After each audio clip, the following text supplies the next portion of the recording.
con su sombrero en la cabeza, su abrigo en la espalda, un velo negro en la nariz y otro en su bolsillo que duplicaría cuando subiera al culpable coche de caballos. Ella golpeaba con la punta de su sombrilla la punta de su bota y permanecía sentada en su habitación, sin poder decidirse a salir para ir a esa cita. Sin embargo, ¿cuántas veces en los últimos 2 años se había vestido así, durante las horas de bolsa de su esposo, un agente de cambio muy mundano, para encontrarse en su apartamento de soltero con el apuesto vizconde de Martelet, su amante? El reloj detrás de ella marcaba los segundos rápidamente. Un libro a medio leer se aburría en el pequeño escritorio de madera rosa, entre las ventanas, y un fuerte perfume de violeta, emanado por 2 pequeños ramos que se sumergían en 2 lindos jarrones de Sajonia en la chimenea, se mezclaba con un vago olor a verbena soplado furtivamente por la puerta del tocador que quedaba entreabierta. La hora sonó, las 3 en punto, y se puso de pie. Se volvió para mirar el reloj. Luego sonrió, pensando: «Ya me espera, se va a impacientar». Entonces salió.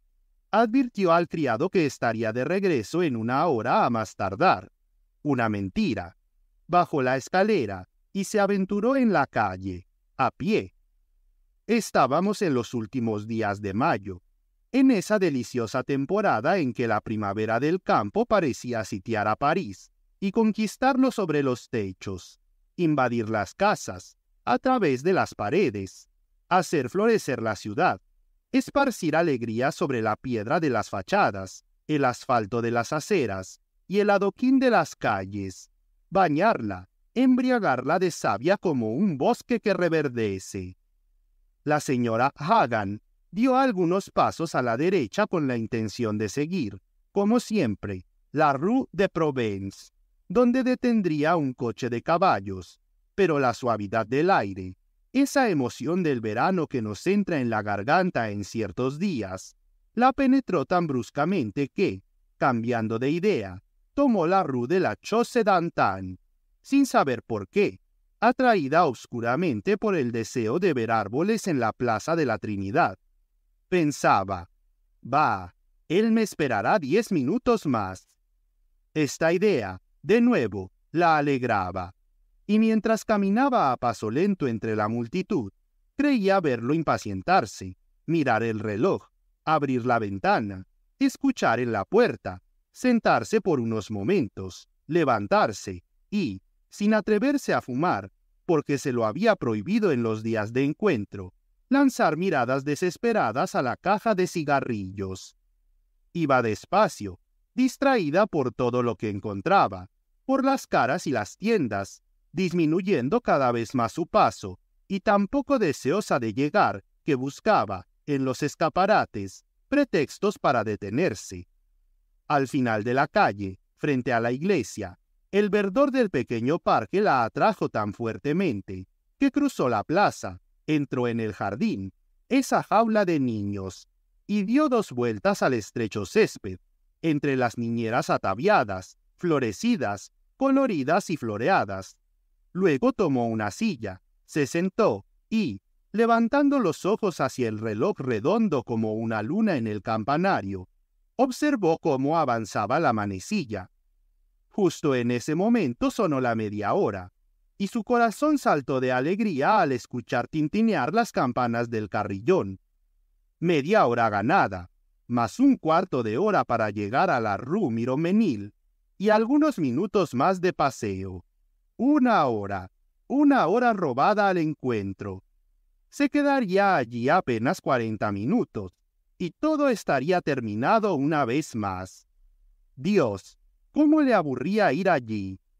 Como un paciente que sube al dentista, llevaba en su corazón el insoportable recuerdo de todas las citas pasadas, 1 por semana en promedio durante 2 años, y la idea de que otra tendría lugar, en ese momento, la crispaba de angustia de la cabeza a los pies.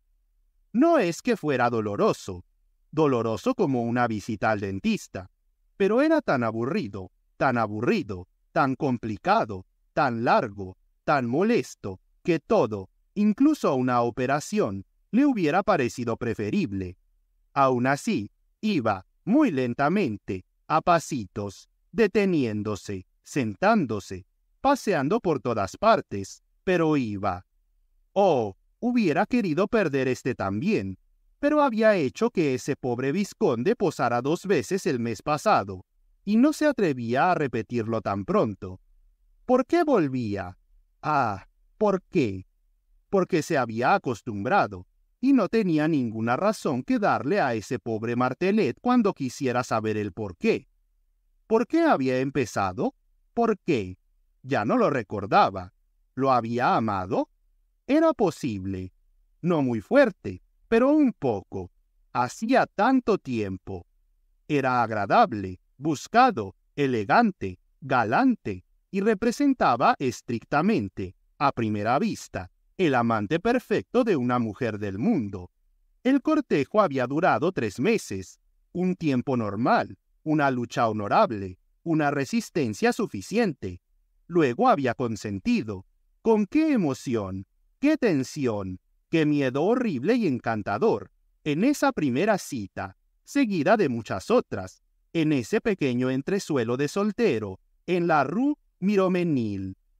¿Su corazón? ¿Qué sentía entonces su pequeño corazón de mujer seducida, vencida, conquistada, al pasar por primera vez la puerta de esa casa de pesadilla? En verdad, ya no lo sabía, lo había olvidado. Uno recuerda un hecho, una fecha, una cosa, pero rara vez recuerda, 2 años después, una emoción que se desvaneció rápidamente porque era muy ligera. Oh, por supuesto, no había olvidado las demás, esa serie de citas, ese camino de la cruz del amor, con estaciones tan fatigosas, tan monótonas, tan iguales, que la náusea le subía a los labios ante la previsión de lo que sería en ese momento.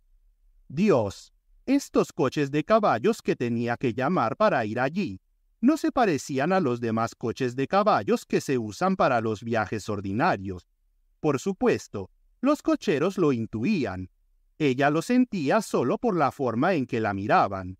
Y esos ojos de los cocheros de París son terribles.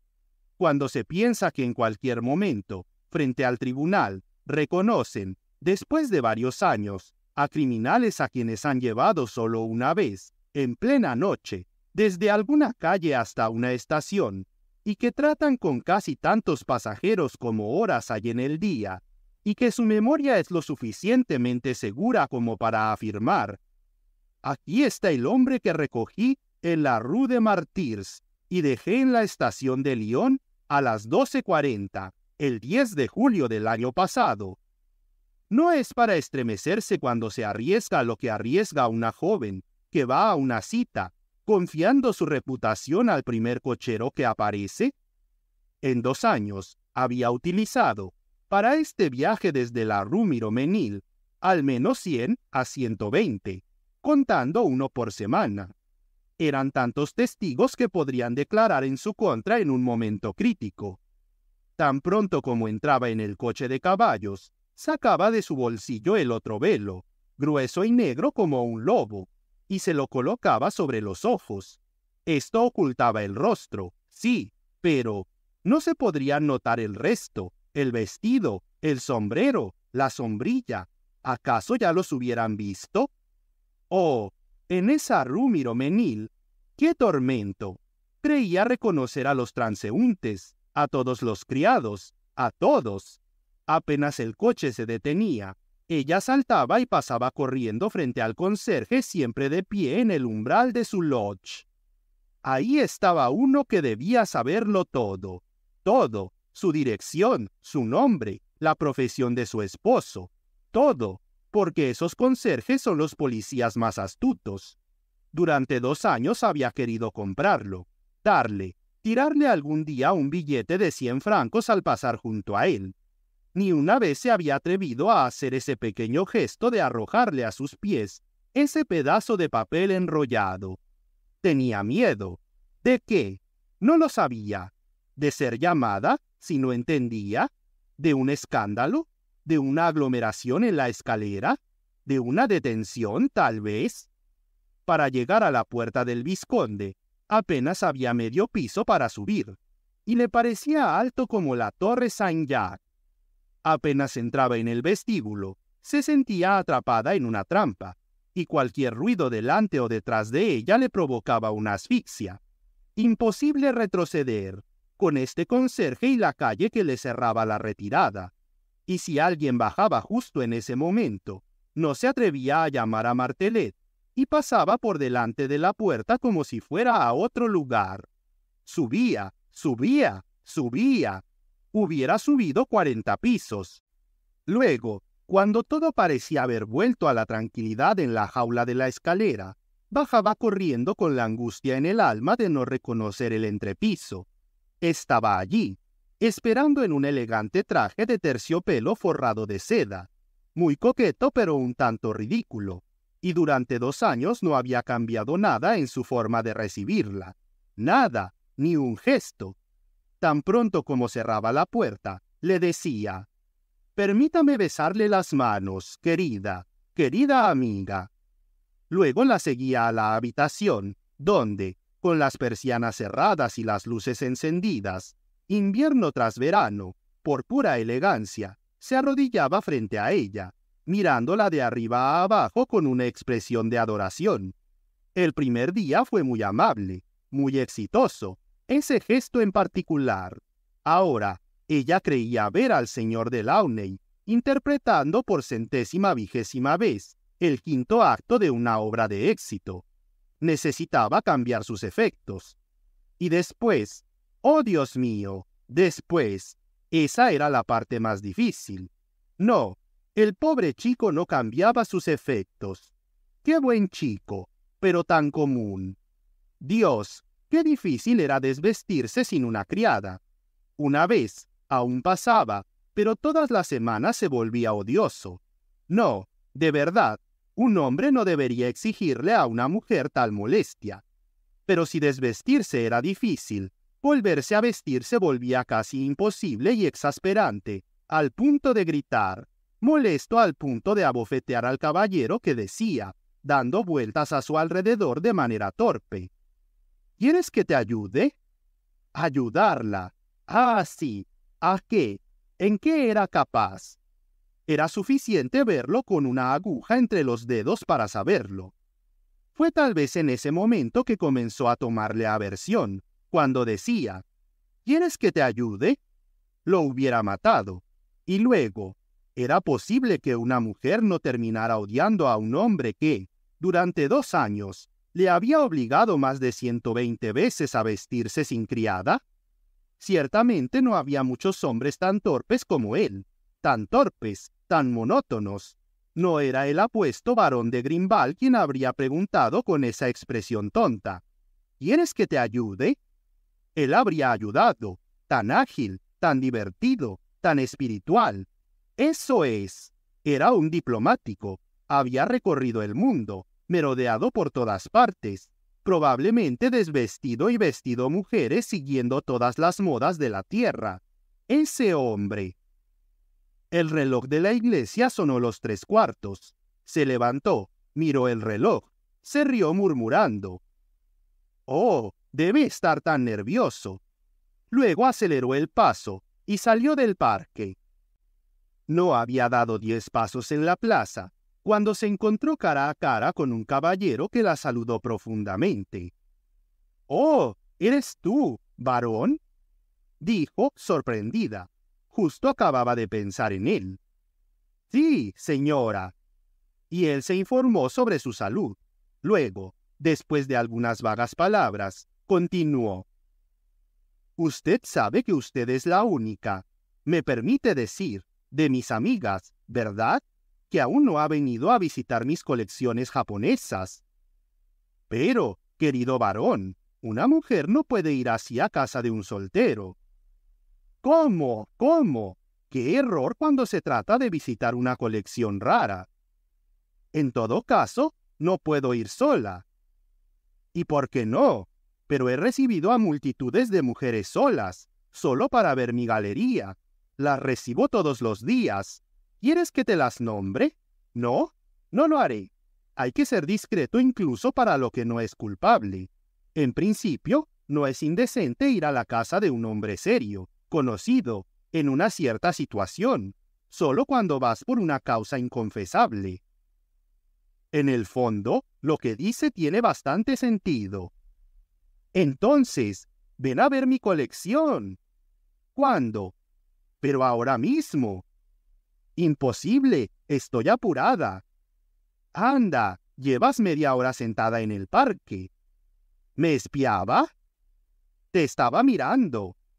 De verdad, estoy apurada. Estoy seguro de que no. Admite que no estás apurada. La señora Hagan se echó a reír y confesó. No mucho.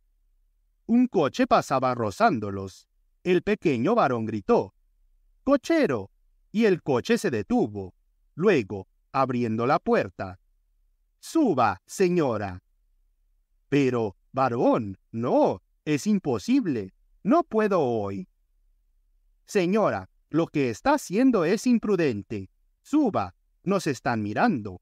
Va a formarse un tumulto. Pensarán que la estoy secuestrando y nos detendrán a ambos. Suba, por favor. Ella subió, aturdida, asombrada. Entonces él se sentó a su lado diciéndole al cochero: «Rue de Provence». Pero de repente exclamó: «¡Oh, Dios mío! Olvidé un telegrama muy urgente. ¿Puede llevarme primero a la primera oficina de telégrafos?» El coche se detuvo un poco más adelante, en la Rue de Chateaudun, y ella le dijo al varón: «¿Puedes conseguirme una tarjeta de 50 céntimos? Le prometí a mi esposo que invitaría a Martelet a cenar mañana, y lo olvidé por completo». Cuando el varón regresó, con su tarjeta azul en la mano, ella escribió con lápiz: «Querido amigo, estoy muy enferma. Tengo una neuralgia atroz que me tiene en cama. Imposible salir. Ven a cenar mañana por la noche para que pueda disculparme. Jan». Mojar la cola, cerrar cuidadosamente, poner la dirección: Vizconde de Martelet, 240, Rue Miromesnil. Luego, entregando la tarjeta, dijo al varón: «Ahora, ¿puedes tener la amabilidad de tirar esto en el buzón de los telegramas?»